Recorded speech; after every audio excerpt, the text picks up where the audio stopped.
Hello again, Broncos country. Welcome to another edition of the Bourbon Broncos No BS halftime hash.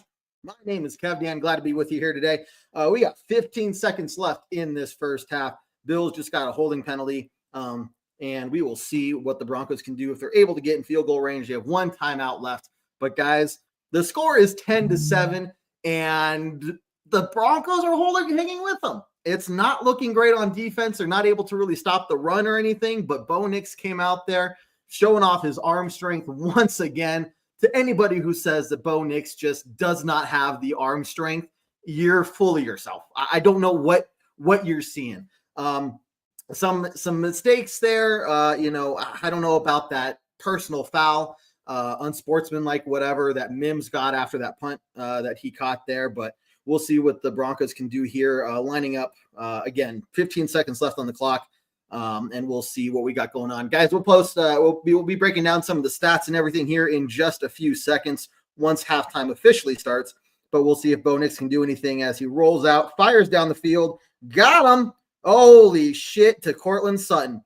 6 seconds left. We'll take the timeout, and we're going to go for a field goal to tie this thing up going into halftime, which who out there really, really thought that 𝗏𝗟𝗡 and the Broncos would be going into halftime against the Bills on the road, even if they're down by 3, but if they get this tied against the Bills. Post your comments, post your questions. I want to hear your thoughts about the Broncos so far in this game because, guys, look, here we are again. These guys are hanging with the number 2 seed, and that's got to make a lot of Bills fans out there incredibly nervous, especially all these guys who were talking smack this week saying the Broncos don't stand a chance. The Broncos are going to get blown out of the water. But here we go. We got Will Big Nuts Lutz going for the field goal, a 50-yard attempt.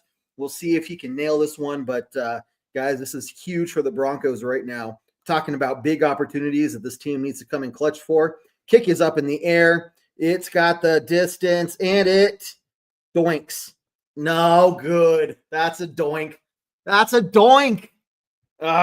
Okay. Well, Broncos are only down by 3 in a game that they are not supposed to win in any way, shape, or form, and they are hanging with this Bills team. So let's see what the Broncos can do as they regroup into halftime here.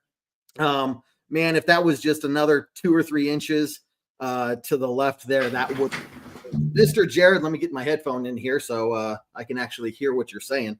But, dude, what a half. I mean, we saw ups, we saw downs, we saw mistakes. But overall, what's your impression? Yeah, I mean, big drive, first drive, huge throw by 𝗏𝗟𝗡, and literally nothing since that last drive to end it to get into field goal range. Yeah, Lutz with the doink. Sucks to suck. It is what it is.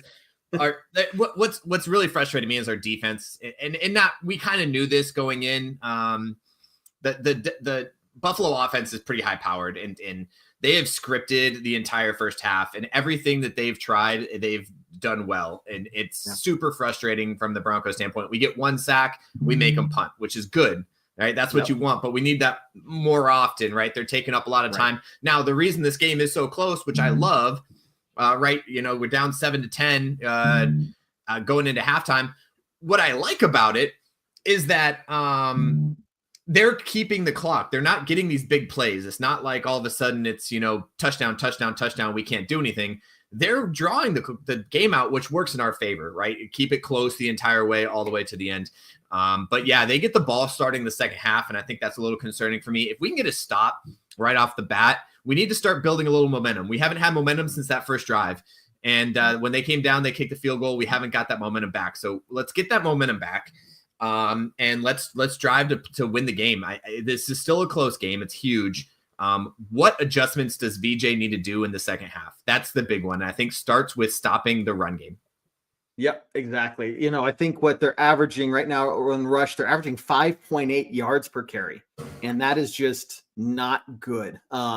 Look, Josh Allen, we know that Josh Allen just is dangerous on his feet. You cannot allow him to run, and there are a couple third down runs there where he was able to, scramble and get the first there, though. James Cook just lighting us up, 13 carries, 78 yards. That is just something we've got to address. And if we have any chance of actually coming through and winning this game, it starts with shutting down the run game and forcing Josh Allen to run. He's only had to throw the ball 12 times compared to their 22 rushes there. So, you just have to find a way to do that. And I don't know what the adjustment is that needs to be made, but you cannot come out of the locker room in the second half here expecting to do the same exact thing you did in the first half. The defense is going to start getting tired. They're starting to get worn down, and you're going to see, more mistakes made if that's the case. So I don't know what it is, but that's the number one concern. If I'm the coaching staff, I'm looking at that going, how do we stop the run? Yeah. I mean, that's the key to the whole first half. And it sucks too, because you stop the run, then Josh Allen starts throwing over the top, and it's just rough. Look, this game's close, and we knew it was going to be, and we're going into it, and this is nerve-wracking. I hate watching them drive for 7 minutes. It's just the most annoying thing ever, right? Yeah. And they're doing everything that we talked about in the pregame the Broncos need to do, which is stay on schedule, right? Get 5 yards on first down, get 3 yards on second down, and then get 2 yards on third down to start the clock over again. And they're just doing it very successfully, and it's super frustrating being on this side of it and saying, hey, we need to stop and we need to get the big drive. I think Zach Allen's sack really helped that one drive, right? Obviously, there was a penalty on the offense, and then Zach Allen's sack really, really helped us on that one drive where they had to punt it to us with 2 minutes left in the game. 2-minute drive. We got there. The offense did what they needed to do. We got down the field goal range, missed the field goal, which is, again, doink. Bad time for a doink. Bad, Lutz has always been solid for us. I'm not going to talk anything it just sucks, right? Pressure, whatever it is. 7-10, we need to get a stop on this drive. We cannot let them drive the field and get our defense tired. Let's get a big stop on this drive. Let's make some halftime adjustments. Let's make some halftime adjustments in the offense. You're going to see us passing a lot more in the second half, I believe. I feel like the run is going to start going away real quick. Right. And Bo Nix has been clutch so far. He's 8 for 12, but 117 yards on passing. Man, we said it in the pregame. We talked about it. We can forgive Troy Franklin for everything this year. Everything. That ball was a dime, and he caught that ball so perfectly in the end zone. That was phenomenal. We can talk about that. We can talk about the fake punt that basically I missed because I was texting well, that sucks, and I look, I'm like, oh, we got the first down. So the big part, I want to talk real quick about that touchdown to Franklin, and I'm impressed with Franklin for catching that ball, getting it. I am more impressed more than ever with Bo Nix during this game with the way that he stepped into the pocket and took a fucking shot. Sorry if anybody's watched with their families, my bad. Took a shot. And stepped into the throw, got the ball down there, saw the open guy, knew he was going to get hit, stepped into the throw. Just amazing job by Bo Nix. And I think he's really playing hard. I mean, you saw some runs. I will say there's been a couple times I've seen him take off running, not keeping his eye upfield, which is not something he normally does. Normally, he's at least keeping his eye upfield to look for something else downfield. He did it once, I think. I forget if it was the touch or the pass to Courtland Sutton there at the end or whatever, but he ends up rolling out, looking to run, but kept his eyes upfield. So I think more of those second chance stuff. Again, and the more I watch this game, and I'm hoping, national media starts catching on, you're going to see a lot more comparisons of Bo Nix to Josh Allen as far as the way that he extends plays, the way that he can take off with his feet, and the way that he can throw the ball downfield. You're going to see a lot more of those comparisons in the coming years. And I do believe that this is really a young Josh Allen out there playing. And I think he could do it. I do believe that he can get our team back on track and in the second half. And I think the halftime adjustments are going to make it. You're going to see, I think Sean Payton's going to put the ball into Bo's hands and say, go out there and win us a game. Yeah. And you got the tools to do it. You almost connected with Vele down the sideline there. Courtland just had that one dropped catch that was his fault. It hit him in his hands. He should have had that ball. And man, we've talked about this before. When it comes to these close playoff games, it really does come down to 3, 4, 5 plays, right? Yeah. Man, that dropped pass by Courtland, the missed field goal right there, the penalty on the punt. I get that Mims wanted to return it and kind of was expecting to have that guy blocked, but that penalty, I think, just I don't blame the penalty. I'm okay with the penalty. We recovered from it and we got downfield and we got a field goal attempt. But B, he took the ball away and was talking crap to Marvin Mims. on the ground. I don't even know if the penalty was on him. It probably wasn't, because the other guys, the rest of the team jumped on that dude and was about to beat his, whatever. I'm trying to be kosher for the show. Right. I got you. But they jumped on him, and they should have. It should have been offsetting penalties, because that guy never should have tried to rip the ball after the play was over, stand over him and talk crap. It should have been offsetting penalties. But I'm okay with the penalty because our guys have each other's backs. And what you saw was them having his back. Like, get out of his face, dude. Like, I'm not okay with that. That is not okay. Even if you made a big play, you do not act like that. We do need to start controlling some of the emotions. You saw something on a defensive side where we started getting a little rowdy. They didn't throw a flag, but you started getting a little excitement there. We need to control that, make sure that there's no penalties that are going to cause issues. We call them selfish penalties from the coaching world. The selfish penalties when you start getting your emotions in there, and then all of a sudden you back up your team because you couldn't control your emotions. So, yes, do we need to control it? Yeah, but that means we're fired up. That means we care. Yeah. And we're out there caring to win this game, and we're fighting for it. And you're going to see a continuous fight in the second half. Yep. Hey, really quickly, guys, before we get back into it, remember, we're going to be announcing our fan appreciation episode sometime later this month. Watch out for it. Ton of Broncos giveaways, some special guests. It's going to be a great time. Also, make sure you're refilling your glass there of Breckenridge Distillery Broncos blend, 5280 blend. Delicious stuff there. Make sure that you're ready for the second half of the game. One way or the other, that stuff's going to help you guys out as we get through the rest of the game. Let's see. Denny Street, glad to see you here. We got a ton of people watching. Keep those comments coming in, guys, as we wrap up the show before halftime is over. We talked a lot about the running game. We need to stop them there. And, man, you tell me that if the plan is to just put the ball in Bo Nix's hand, I'm confident in that. I'm confident with that. That makes me feel good, because what we've seen Bo Nix do this season, what we've seen him do today, tells me that he can make that happen. We've seen him step up into the pocket several times, a collapsing pocket. We've seen him take hits as he's getting the ball out of his hands, and he's making it happen. So if you tell me that we're not going to rely on the run game so much anymore, okay, that's fine. Let's play to our strength, and that's Bo Nix. Yeah, and if you watch some of the incompletions that he has, the drop ball from Courtland Sutton, there was a drop ball earlier too. I forget who it was by, but there was one to 𝗕𝗟𝗟 that was just a little outstretched. He threw it on his off foot as he was taking off, and that was, if you talk about mechanics, he just threw it on his off foot because he saw an open guy. But it is what it is, and he's making the right reads. He's seeing the field, which is something that we've been asking for since Peyton Manning left, and I'm so happy.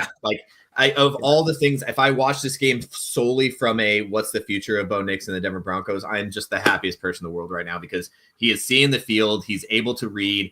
He's not making stupid decisions. Every decision he's made so far this game has been good. And we got to give it to him, and we just build around that and let him take over the game. I mean, he's feeling hot. Feed the hot hand. We talk about it all the time in the running game. We talk about it in the passing game. Feed the hot hand. Bo Nix is the hot hand right now. Let him go out there and throw some balls. Exactly. One thing that I'm really watching for as well, man, is the turnover battle. No turnovers yet today, but if we can find a way to take the ball from the Bills at some point or another and get some points off of that, that is going to be huge. So exactly, Alan was spot on, dude. There's something's coming, and it has to happen. And it has to be in our favor too, right? It seems like we're doing a good job protecting the football, but this game could really come down to just little minute details. And again, this is a game that a lot of people thought the Broncos were just going to get blown out of the water. And here we are, only down by 3. I get that we haven't done anything since that first drive, but still, the fact of the matter is we've held Josh Allen and the Bills to only 10 points and a half. That is incredibly good. Yeah, I mean, I'd say between the first drive and that last drive going into halftime, I think builds confidence in the offense. That 2 minute drill going down, driving down on our own. I think we started on our own 10. Driving down the ball and getting down there to get into field goal range was huge. Absolutely tremendous from Bo Nix and the offense. Obviously, it kind of, we're sitting here at 7-10 regardless. So we go into the second half and we just build on that momentum and let the offense be able to make the plays that they need to finish this game out. But yeah, I think the defense really is what needs to step up, and we need to stop them from scoring on every drive. And we did only once in that first half, and that was due to a Zach Allen sack. And thank you, Zach Allen, for stepping up. And I think we need some more of that. Yeah, and part of it is the penalties that the Bills are drawing on themselves. 3 false starts, and that's part of what set up that Josh Allen sack. It was second and long. right? But to see Second us getting long, yeah. back there, like hopefully that'll, hey guys, we can do it. Like they're not impenetrable. Like there's a way to get back there, and hopefully that just starts, getting the other guys even more amped up for wanting to get back there. And we've almost had him a couple other times, but Josh Allen is just sneaky, and when he takes off, he's gone. You have to respect him for that. You have to. Yeah, Coop got deked out a little bit, using a hockey term here, but got deked out by Josh Allen. And Josh Allen gets an extra 8 yards because of it. But you're going to see it. And I think somebody mentioned Casa Bonito needs to cook. Here, we talked about in the pregame podcast. We talked about in the pregame show. You're not going to see a lot of sacks from these guys until we get pressure up the middle, because their job is not to rush the quarterback like you normally would an immobile quarterback. Their job is to contain him to the inside and just keep him in the pocket to make sure those double plays, to let the front guys push up. And then they're going to push him into those guys. And that's what you saw on that play. Josh Allen ends up rolling out. Cooper took the wrong angle and then kind of got, ankles broke a little bit. But hopefully we see that a little bit more, and we see more pressure coming up the middle. And I think that's what the defense is going to dial up in the second half, especially since their run game is absolutely destroying us. We need to keep our heads up. There was a couple plays that, their running back Cook ended up running the ball, and our defensive linemen looked like they were blocking the other way. And it just sucked. I think it was the one play I watched. I was like, you're not even looking at where the ball's at. Cause if you would have put your head up, you could have turned around and at least slowed him down. But I think the big part is stopping the run in the second half and making him throw to Pat Surtain's side, make him throw to our guys and getting them off balance to make them throw. Cause they're just running the ball all over us right now. Yep. Well, guys, halftime is basically over. They're about to set off the kicks. Jared, thank you very much for joining me. Everybody else who's joining me, no matter what, whenever there's a Broncos game on, we are live at halftime. So make sure you remember that moving forward, guys. Thanks for tuning in. Hey, enjoy the second half. The Broncos are still in this just as we expected, and let's see them go out there and make some more noise. Jared, thank you very much. I got nothing left to say other than this, as we always do on the very strong Go Broncos. Go Broncos. Let's go. Let's see it.